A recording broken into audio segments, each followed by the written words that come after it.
Welcome, guys, to this week's episode of Heavy Metal Tones with me, your podcast host, Tony Evans.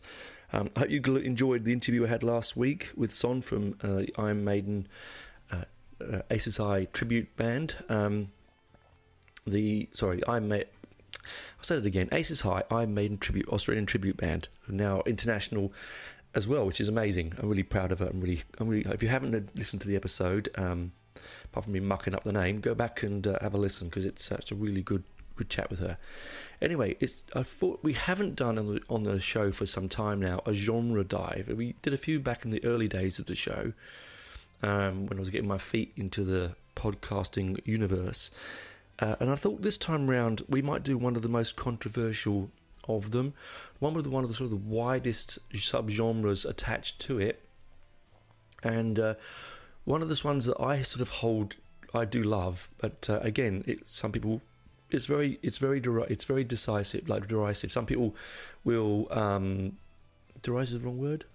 You know what I mean? It splits people down the middle. That's what I meant to say. Whatever the word is, that's what I meant to say. Fill gap there. Pause for a second. That's what I meant to say. Anyway, there. So I came across this particular genre, and you'll know because you've seen the the title of the show. It is death metal. Now, for those that are just dabbling their toes into heavy metal and are new to the genre and listening to the show just to get some advice, don't be scared of something that calls itself death metal. And that's D-E-A-T-H, by the way, guys, not D-E-F, if you can't understand my accent. It's death as in the end, metal, right? It's sort of... I came across it in... about 88, 89, with my old friend Crazy Mel. As I told you before on the show, I've got two friends called Melvin, one called Crazy Mel and one normal Mel, although he's not that normal, he's still just a bit crazy, but actual Crazy Mel. He was a Mauritian death metal fan, ex-punk, wore skin-tight leopard skin pants, a army jacket, always wore a lanyard from backstage, like a backstage pass, and it was always Deicide, right? We'll get onto that in a minute. Anyway, he got me onto the death metal scene. When he took me to see Deicide at the Astoria, and his best mate, I can't remember his name for Love of Money now. He was a record executive and A&R guy, sorry. And we turned up all in our metal gear, like, you know, black and long hair and everything, and he turns up in a suit and tie, and I just thought, I remember, I've said this on the show before, I remember turning to Mel and going, they're going to kill him. He's going to get torn apart, looking like that going in there. But he went backstage, so it didn't really matter. I didn't see him at the gig. Anyway, that aside. So death metal, where does it come from? What is it about? And why should I listen to it? Well, they're the three questions that we may be able to answer today. So firstly, where did it come from? It's a quite tricky one to sort of pin down, but it's basically a bastardization of thrash, traditional heavy metal, and new wave of British heavy metal. So because it's sort of it was born and birthed in around 1985. This is when we sort of the name is sort of birthed, as we speak, by the lead vocalist and bass player from Possessed, whose name is Jeff Berrica, Berrica, apologise if I've butchered his name to any fans out there, but Possessed basically released an album called Seven Churches, considered to be the first ever death metal album.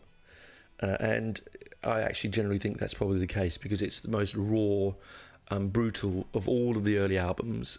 It's certainly, it has that punk DIY attitude to it.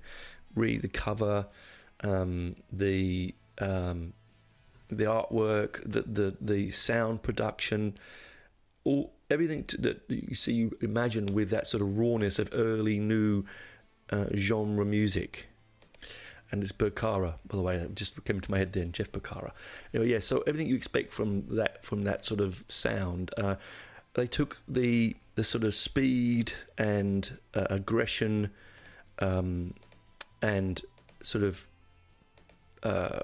youthful exuberance of thrash, twisted it with some, some of the black metal vocal stylings, the growling, the demonic, almost unlistenable vocal performances, and the sort of drop tune guitars with the breakneck speed drumming. It's like buzzsaw guitars and sort of it's just almost breathtaking speed of the guitar. Now of the drums, sorry, and that sort of comes a lot from the British influence of bands like Napalm Death. Now they're more your grindcore, sort of leading towards the out of death metal, on the borders of death metal, but I would say they were in there originally with their really short, sharp 1 minute songs. Lee Dorian on vocals went on to leave the band and join and make Cathedral, one of my favourite stoner doom bands ever. And I luckily saw him at his first ever London gig and his very last Sydney gig with Cathedral. So it was quite an experience for me. I'm quite enamoured by that band. Anyway, so their imagery and their like thrash, where if you think about thrash, to me thrash always seems a cartoony. It's like the high top runners and the tight jeans and the baseball caps and the long hair. This sort of Anthrax, Metallica. Although Metallica wouldn't put me in that same cartoony kind of vibe, but some of that sort of stuff, Exodus, it's sort of a little bit a bit more fun, but also hardcore as well. But they took that and then they added this sort of dark horror movie aesthetic. Bands like Cannibal Corpse, and I saw Cannibal Corpse in 2002, maybe 2003. Oh yeah, at Sydney, and it was one of the worst concerts I've ever been to in my life. I have to tell you that I went there because a mate of mine was taking his girlfriend there, and he didn't want to go on his own. He's like, "Can you come along?" And I said, "All right." And she had we'd just seen Bolt Thrower the week before, another brilliant sort of death band and British band, and was like, "Well, okay, I'll trust you." I had never seen Cannibal Corpse, so it was one of those bands. It was one of those. I didn't even really listen to them because it was pre-streaming, and I didn't want to go and buy a record. I thought, I've seen the artwork; it looks pretty out there. I'll give it a go because I do like the darker side of life, and it was awful. I'm sorry, Cannibal Corpse fans out there, but I know that Jim Carrey is a big Cannibal Corpse fan. That's why he had him in the band in Ace Ventura movie. I just don't get it. For me, it was just a wall of noise. Now, if I go back and try and listen, maybe I might get something from it. But if you're big fans, if you're going, honestly, if you're going to dip your toes into death metal, these are the bands you have to dip toes into, just to see the differences. There's no good saying I listen to Doom and only listen to Candlemass, right? You have to listen to other versions and other subgenres. Anyway, so they take the horror movie themes. It's very black, it's very dark, it's very intense. They get references from like extreme gore movies, like Cannibal Ferox and like all the Lucio Fulci movies, like Zombie Flesh Eaters and so on. There's a brilliant band I reviewed back in the show, one of my favourite bands called Heads for the Dead. And they're really into Fulci, and they're really into the Fulci movies, and they get that horror movie vibe as well. And there's a death metal band, but they're more modern. So they take the horror movie themes. Also, there was a side of death metal which is darker. There is the more satanic, and I don't want to use the word satanic because I don't want to sort of label that way, but they have this sort of more anti-religion. I wouldn't say anti-Christian because I think that would be unfair. They're sort of anti-all religions, I think. Bands like Deicide, which means to kill God, right? Glenn Benton, lead vocalist of Deicide, bass player, I believe, is truly one of the scariest people I've ever witnessed see live.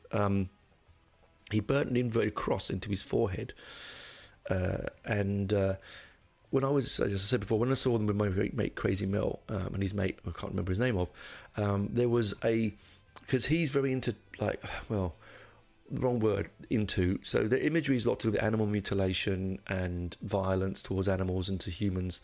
And so when I went to see them, they had a sort of a, if you remember the bit in the Blues Brothers where the good old boys are playing behind that mesh because they're chucking bottles and glasses at them because they're not a cowboy band. This is what how it was like there. There was this mesh in front of the stage, and these animal liberation people had got in and were sort of chucking objects at the band, and then some of the Crazy Band's fans who were not animal liberation were chucking pigs' heads and trotters and snouts and ears and hoofs and all sorts of bits of gore and blood at the band. How they got it in, I mean, you couldn't get that into a gig now because you get frisked within an inch of your life, but back then you could just wander in whatever you wanted, you know. Anyway, crazy, right? So there is that darker side. Now, they all seem to originate from the Florida area, the Tampa Bay area. The main band, I mean, the band that if you're going to, I mean, I've mentioned, you know, all the Possessed and Deicide and Cannibal Corpse, but Obituary is another one. But really, the main one that sort of was the poster boys of the genre was Death. Now, Death was fronted by a guitarist and singer called Chuck Schuldiner. Unfortunately, he died in February 1991, which is very sad. He was only a young man. But he sort of took the burgeoning death scene and really brought it to the world. I mean, there's some beautiful instrumental pieces that he does. There's some, you know, it's far more complicated, and like all you know, new forms of music, be it punk, be it heavy metal, be it blues, be it rock and roll, be it any subgenre that comes out of those things. They tend to start off very, very rough, and then people gravitate to that sound, and then they sort of they get more proficient in area. More people with more proficiency come in, wanting to use their musical ability, but with the kind of passion and power that the genres have. And Chuck Schuldiner, he had this musicality to him, unlike any of the Death bands. And I've missed some, and I haven't mentioned. And any big fans out there who said you didn't mention this person. I am sorry. I will get to them in the second half. But I'm just going to sort of rough outline. Okay, so 1985 starts with Possession. Then Death comes along and releases this Screaming Bloody Gore, and it is. It's got saw blade guitars, it's got breakneck speed drums, it's got that growl of the Schuldiner from the Death vocal. It's got, if you watch videos of Death, you can almost barely see the drummer's arms in such a blur, the speed. Same as the drummer from Napalm Death, who basically invented that blast beat sound. You cannot keep up with the movement of this. I don't know how it's musical in some respects, but it clearly is, because he's making a note. He's making the air move in a way that's pleasing to your ear, so therefore it's a note, therefore it's musical. It doesn't have to be all jazz tones, which is a good segue, because before he's Deaf, Chuck really did reimagine and redesign the whole of the Death genre music sounding wise, because he started to sort of almost use, on the third album, he started to almost use like a jazz, almost jazz overtones, right? So it's quite wonderful to listen to the Jazz Theory, sorry, is what I wrote down. He was a great composer.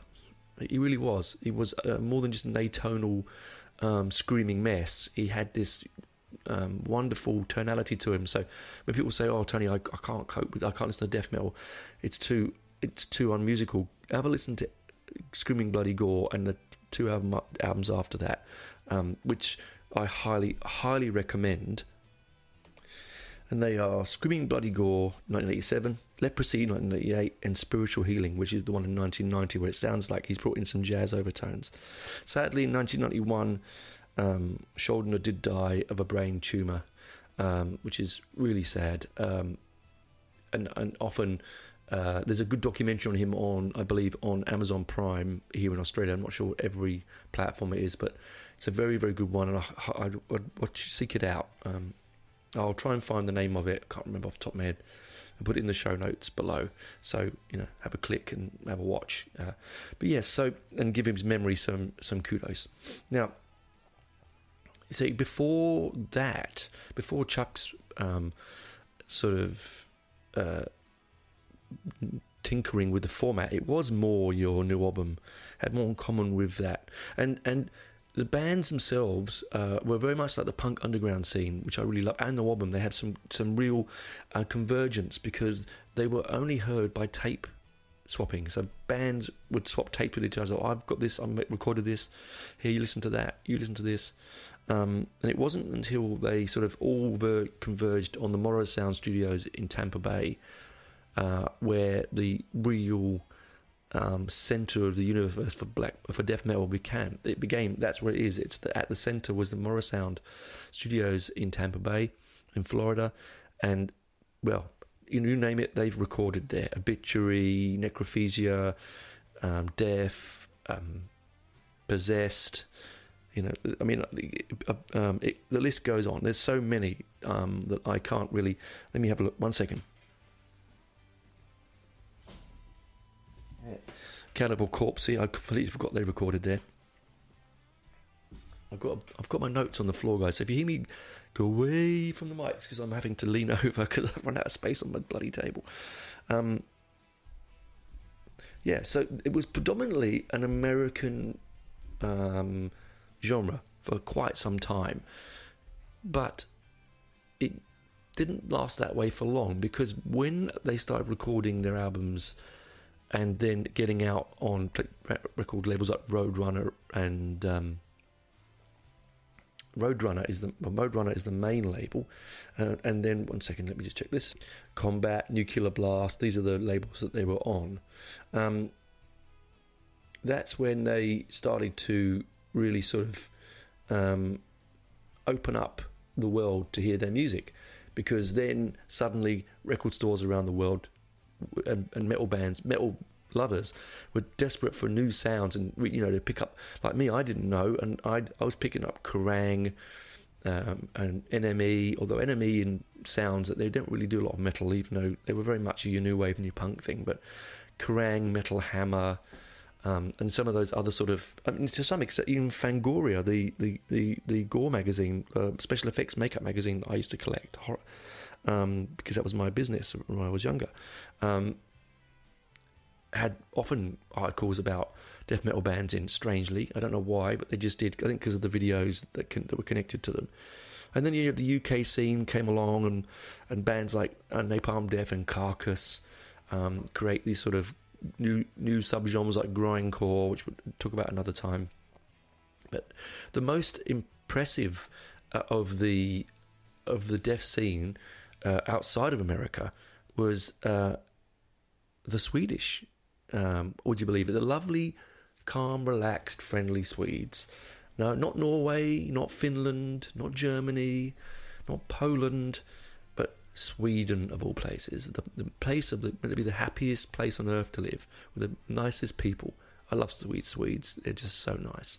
And we'll talk about that when we come back after the break. I'm going to get myself a drink and review my notes again, and we'll talk about that when I come to the side. So far we've had the American resurgence. Is that a word? No, the American birth of death metal, and now we're going to see how it goes globally. Anyway, talk to you soon.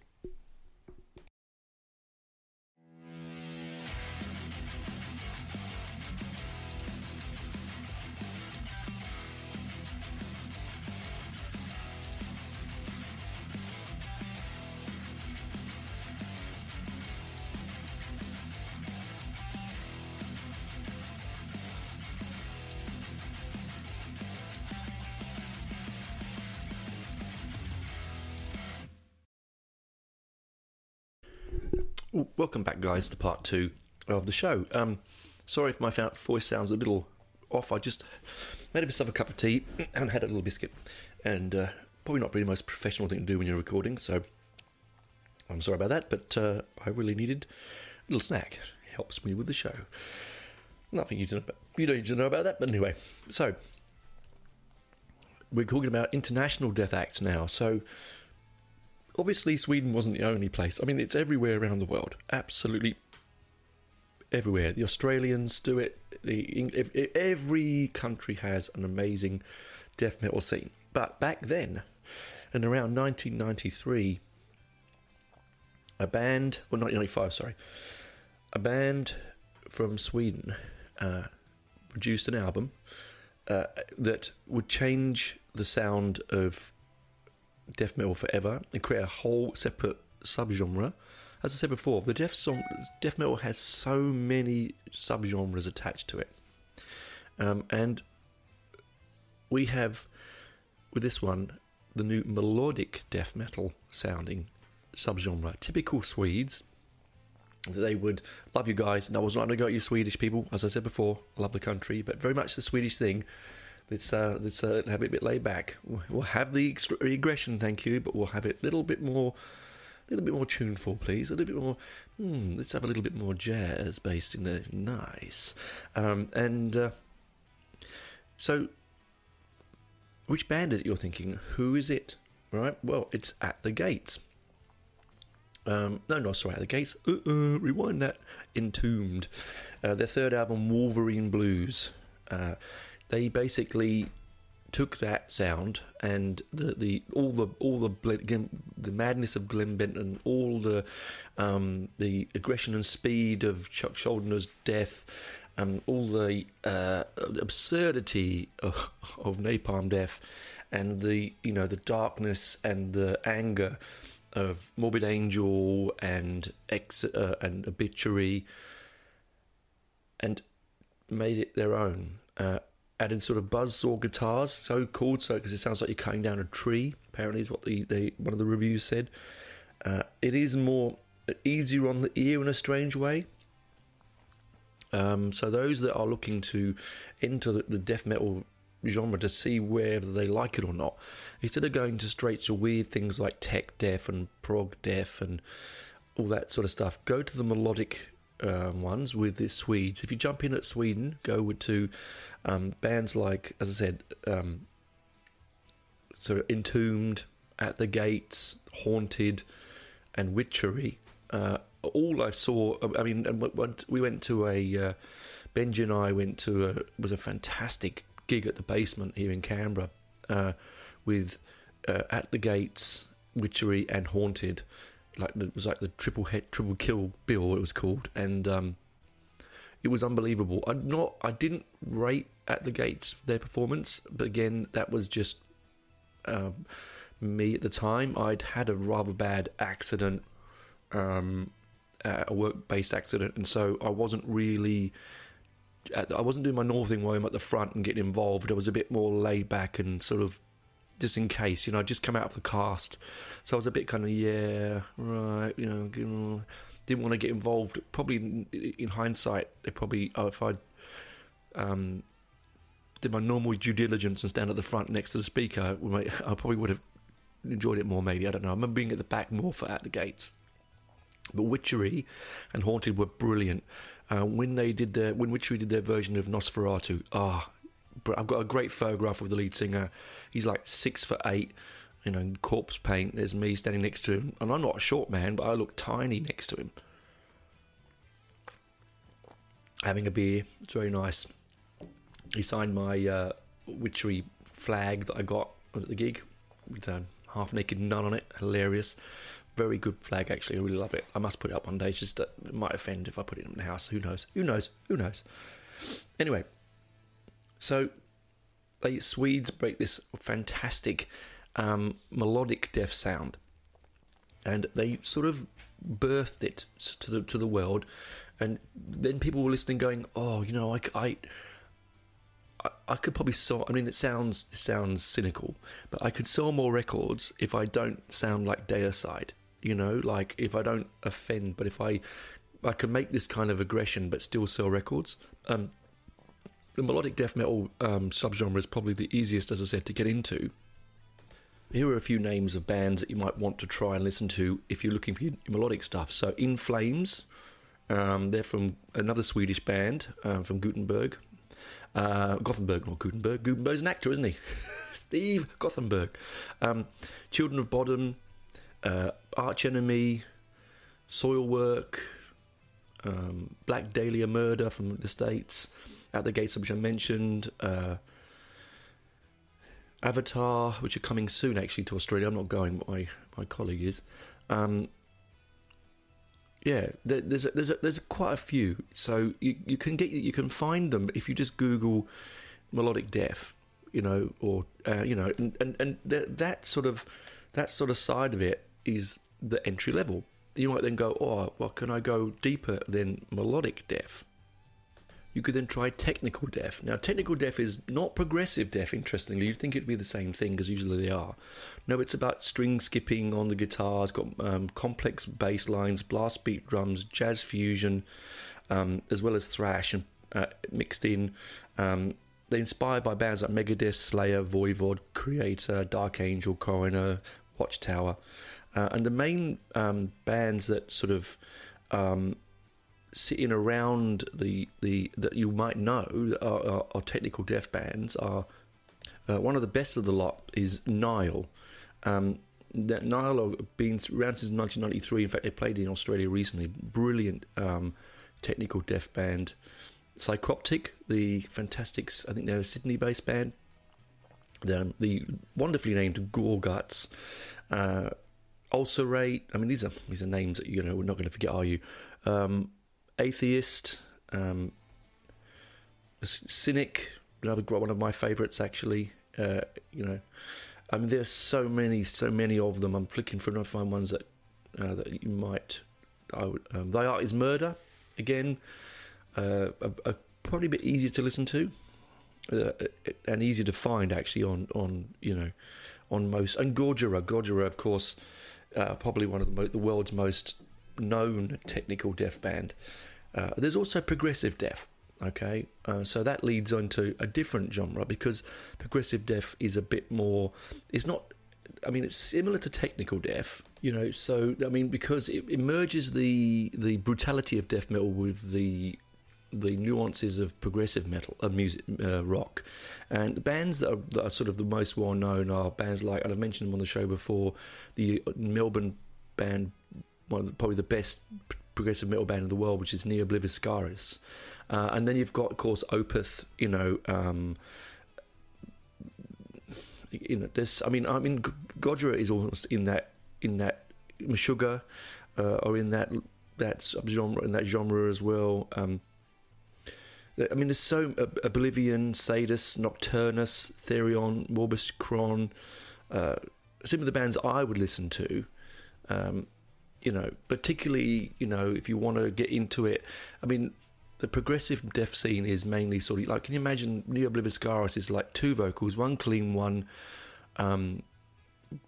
dark and aggressive and growling, and then you've got violins, clean guitars, interesting like 6-string bass parts, and you sort of almost virtuosic guitar pieces, tapping and string, as I said, skipping, and it's beautiful when it's done well. And Opeth do it very, very well, but Neo Obliviscaris, in my opinion, do it the best.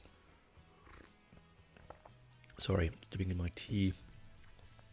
But that's death in general, guys. I mean, would I listen?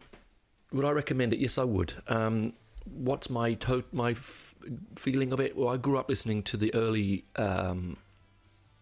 sort of incarnation of the genre, so I'm always excited when new things come along and new bands come along that push the boundaries. Like all of us. I mean, I love Maiden, but you can only listen to that so much. You do need variety, and don't be scared. That's all I can say, guys. Don't be scared. I know there are listeners to my show that are new to the genre, that do go and they tell me, they reach out and say, Tony, I listened to what you said and I didn't really like it. And that's fine. That's not for everyone. It can be an acquired taste. It does have the ability to be moving and beautiful. It also has the ability to be soul-crushing and hard-hitting and diabolical almost to some extent, if that's a real, I can use that word. But, do search it out. There's lots of pages around it, and there's lots of books written about it. But as I said, go and start at the beginning. Go Possessed, then go Death, then go, Obituary and Morbid Angel and Deicide, and move through the categories, and then move on to maybe some of the subgenres, as in Sweden, with At the Gates and Witchery and Haunted and so on. And then you can, go into the European stuff and try Gojira and, in your progressive metal scene, or try some tech metal with, as I said, with In Flames, at Thy Art Is Murder, and so on. There's always something within these subgenres that you might enjoy. I mean, we love genres, don't we? Because it clearly defines what we're listening to and gives us almost a tribalistic want. It tweaks our feel of tribalism, doesn't it? It helps that sense of being in a gang that we used to get with the old in the 80s, when there was so many 70s and 80s, when there was so many musical variants that we all had different gangs. Or you're a punk, or you're a skinhead, or you're a metal, or whatever. That you get that with these subgenres. It sort of tweaks that inner side you that we don't get anymore. That little bit of only I know this band, you don't know, that sort of snobbery that I quite enjoy but also detest at the same time. It is what it is. Now, I'm going to give you a list now, homework listeners, of some songs. Now, take note. I might write these down, or try and write these down in the show notes if I can remember to do so. If not, if you've got a paper and pen ready, if not, pause it now, because I'm going to read out some names. So I'll give you a second to pause it. And 1, 2, 3. I'm sure you're back. Are you back? Are you sitting comfortably? Well, I'll begin. Let me get my book. The Book of Armaments. Oh, that's a heavy tome. Not a tone, a heavy tome. Okay. This book is a brilliant book. This was given to me by a good friend of mine, and it lists all of the sort of your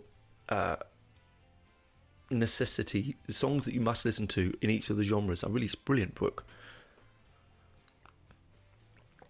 Even I missed a couple of these and went and listened to myself, and I thought, well, you know what? Absolutely brilliant. I'm going there.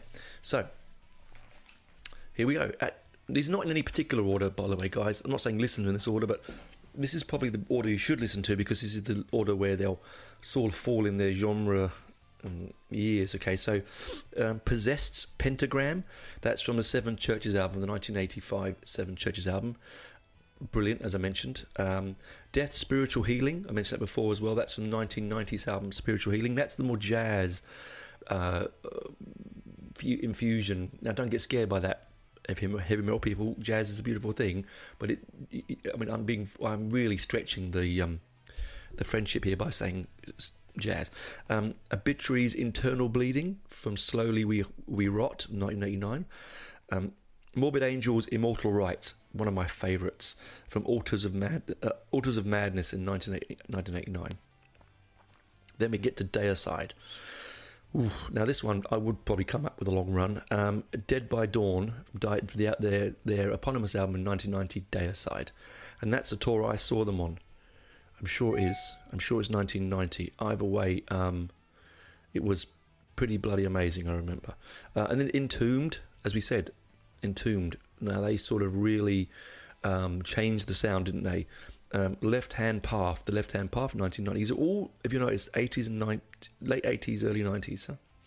Carcass, with Corporal Jigsaw Quandary. That's Corporal which is like not corporal but corporal, Corporal. Now, excuse me, I'm going to butcher this name out of this album. I've listened to it numerous amounts of times, but I always get it wrong. Necrotism Desiccating the Insublurious, 1991. They do love it. These bands, particularly UK Carcass, I mean, they really, really enjoyed this sort of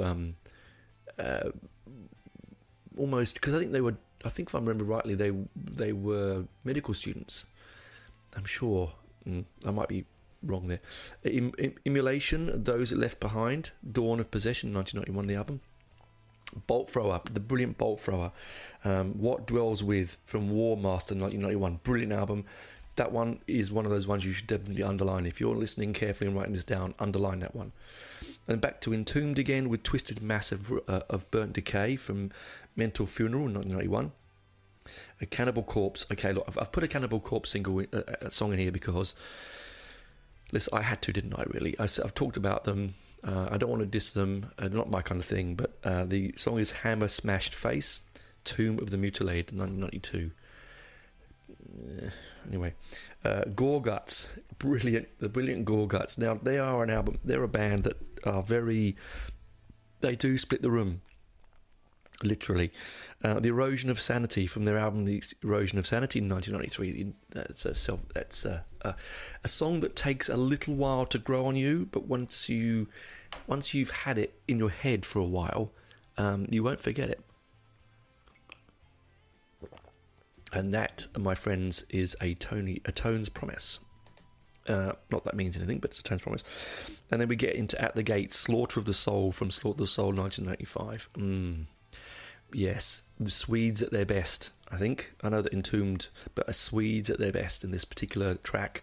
Now, I think they played it live when we saw them. Again, I was probably almost really drunk because they came on they were the headlining band. They get on till like 11:30, and we'd been there since 8, and I think I was slightly inebriated, so I don't know if they did. I'd have to look at the set list. I've got it somewhere.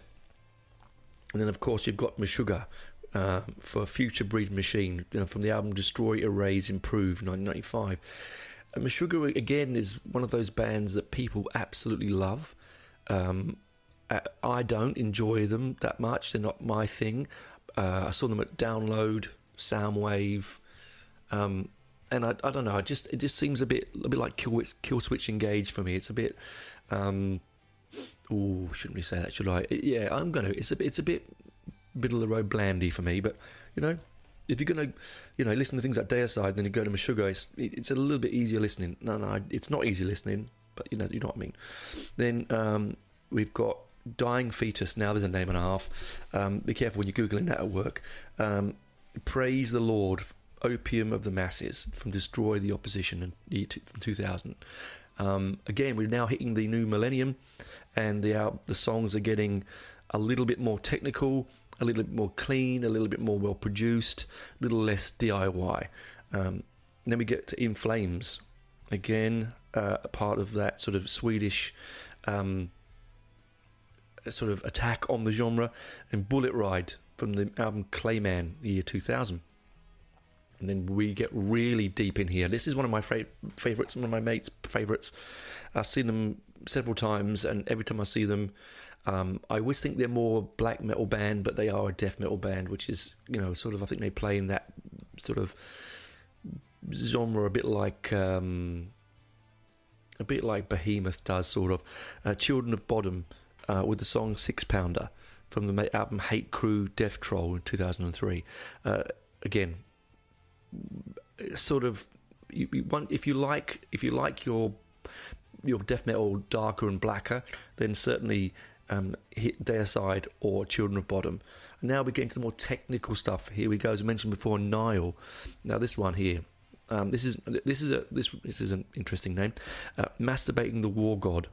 Sorry, people with children listening. From the album Black Seeds of Vengeance in the year 2000. So again, early millennium, turn of the century sort of album. It's pretty bloody technical. It's actually probably their best album by far. I find it very soothing in a very technically hard way. They're they are really nerdy. They're because they're prog metal, they're prog death. They're full of you go to a Nile gig and there's hardly any headbanging, and we're all just standing there, arms crossed, staring at the technicality of the guitarist and the bass player. And then we go a little bit more madness. We go darker. We go with Decapitated, Spheres of Madness from the album Nihility, which it was released in 2002. Oh, hit the mic. Now it does get a little bit darker because you go Necrophagiast. Now Necrophagiast is they like Deicide, like Children of Bodom, a bit like Gorguts. They are going to. I think they alone, even amongst the hardcore death metal fans, they do sit in a different kind of subgenre of their own. They don't have a genre. They're so violently graphic in their lyrics and their imagery and their artwork and their musical form that they're almost outside the boundaries of death to some extent, because death has become quite clean and not, that's the wrong word, it's become a bit more commercial anyway. And then we go to the American band, the Black Dahlia Murder. I'm Charming is a song from the album My Asthma in 2005. I came across Black Dahlia Murder, the Black Dahlia Murder, sorry, or Dahlia Murder, depending where you live, about 10 years ago. I saw them at a festival. It was mad, and they're really good, and I love the concept of the name. It's obviously after an unsolved murder of an actress who was found in a bush in I think it's the 50s, and she's completely and utterly like Jack Ripper. She's just gutted and in very bad way. Half her body is left, and then some of her legs are, I think, on the side of the road, and it's just horrible. And they sort of do a lot of that kind of serial killer motif. And then we're going to go to the UK to one of what I would call a hardcore punk band. I find it interesting on this list. I put it on the list because is hardcore, is it death metal? I'm not completely sure. The band is Extreme Noise Terror, and We the Helpless is the song from the album A Holocaust in Your Head in 1989. I first saw Extreme Noise Terror on the bill with GBH and UK Subs at the Marquee, probably 1990, maybe. Sorry, and I would not have put them in the death metal thing. They're just not that technical. It's much more hardcore punk aggression, but yeah, it's there. And then we come to Napalm Death. Of course, we had to flick across Napalm Death, didn't we? With Lee Dorian, we had to flick across it. Suffer the Children from the album Harmony of Corruption, 1990. Now, this won't hang around long. You might have put the song on, sat down, it'll be over. They're not known for their speed. I think the average length of one of their songs is about a minute and a half. I think they had the fastest song in the world at one time. Guinness Book of Records, I'm sure they did. I remember watching them on... crazy. I once saw them on like a kids program in the UK on a Saturday afternoon, like the live band.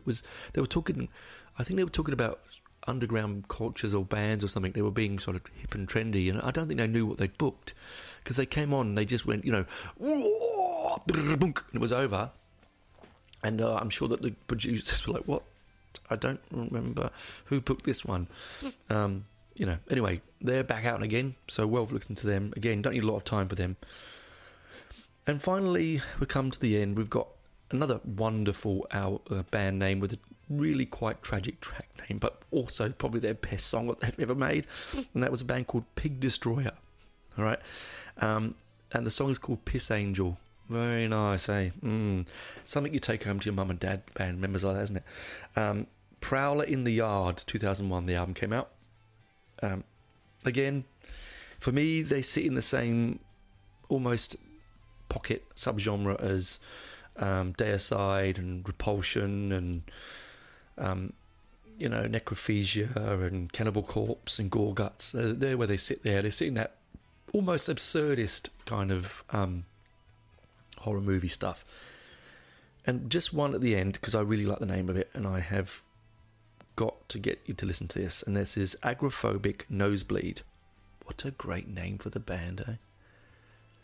I just have this image of some poor guy, can't get out of the house, finally opens the door, and suddenly his nose, he's so nervous that he just starts, pissing blood out of his nose, poor thing. And the song's called Kill Theme for American Ape Shit. Kill Theme for American Ape Shit. From the album Frozen Corpse Stuffed with Dope, 2002. There you go. I'll end it on a light note, all right, because it is absurd. Absolutely and utterly absurd. There are my tips. I said if you I hit the mic. If you didn't, sorry if you want to put your ears there. If you couldn't get it all down, I will attempt. In fact, what I'll do is I'll put these all into my Spotify playlist, which I'll tag to the show, the show's Facebook. And so if you want to pop over and listen to them, I'll also write them down for the Facebook page. I'll just write them down on the Facebook page, so you can go and find them written down as well at your own leisure in case you don't want to go. Unless you don't use Spotify, that's fine. But I might do that and I'll leave it up for a couple of weeks so people can have a listen. I normally change the Spotify playlist weekly, but I'll happy to leave it there for a couple of weeks so you can have a listen. But those for the future, that if you're listening to this in the future and couldn't write it down, the Facebook page will have them written down. And as I said, I might try and put them all into the show notes, but it might be too much. I won't put the album names. I'll probably just put the name of the band and the song. Anyway, that's me for this week. I hope you enjoyed it. I hope you enjoy your deep dive into death metal. It's a very interesting subgenre, and its many other subgenres also are interesting. Don't be scared by it. Treat the vocals like an instrument, as I've said before in the show, and you might therefore quite understand that it is such interesting, and it is very masculine. Yeah, there are female death metal bands out there. One of my favourites is Crypta, although they would call them more black metal, but I would say they're death metal as well. All female from Brazil, brilliant band. New album coming out soon. Did a review of them earlier in the show, one of the early shows. Go have a listen, and have a listen to that as well. But that's for me now. Bye for now. I'm going to go and finish off my tea, have another biscuit, and chat to you next week. Bye for now, guys.